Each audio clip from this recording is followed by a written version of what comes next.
Oh, hi everyone. So, my name's Jamie, and first of all, I want to talk about the Wild tonight. Wild lose 2-1 to the Dallas Stars. This night was quite the disappointment. Speaking of disappointment, here's Giles Farrell right next to me. Hi. So, Giles, Wild get a point from this game despite the loss. Is this a good or bad thing? This is most definitely still a pretty bad thing. A very atrocious loss for the Minnesota Wild. A very sleepy game for 2 periods. Sorry, putting the P on the end of sleep is bad. This is going downhill, but we're going to roll with it anyway. First 2 periods rather lifeless on both ends. Dallas Stars just showed no offensive effort, and the Minnesota Wild just couldn't get a high danger shot at all. So it was bad. They fall down instantly in the third, thanks to Jamie Benn, and then the Wild get a tying goal from Jason Zucker with 2 minutes to play as he cleans up a rebound. They're lucky to get a point, really. Devan Dubnyk, as we're going to come to in a minute, had a pretty decent night up until the end, but the Wild have now lost 4 games heading into the holiday break, and they've lost 6 out of 8 going into the holiday break.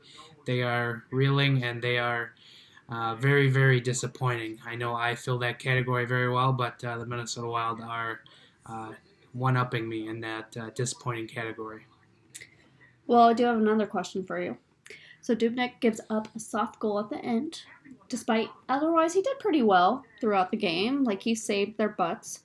But how bad was that goal? It was very bad. I was very kind to him on Twitter.com with my GIF at the end with Radulov's winner. But that's a shot he's got to stop.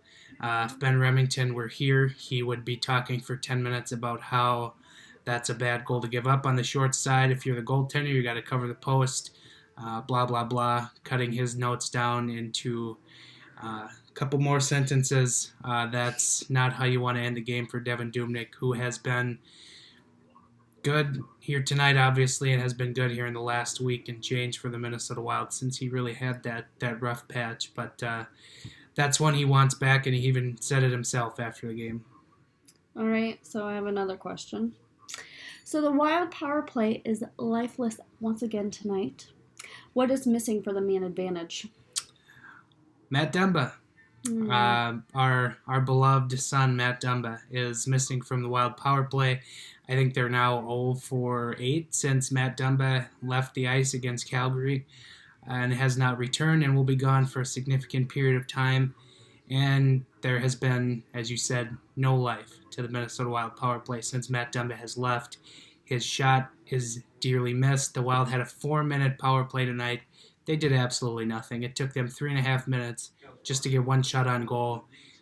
And we are seeing how badly Matt Dumba is being missed, very specifically out of power play, as I pointed out on zonecoverage.com on Friday. You can read that there. Oh, nice shout out to that. Tom will like that. Oh, Tom. Okay, so my last question I have for you is, so the Wild, kind of like what you mentioned earlier, Wild lose 4 in a row and 6 out of 8 going into the holiday break, correct? How concerning is this for the team right now? Very concerning. They are sinking in the Western Conference standings right now.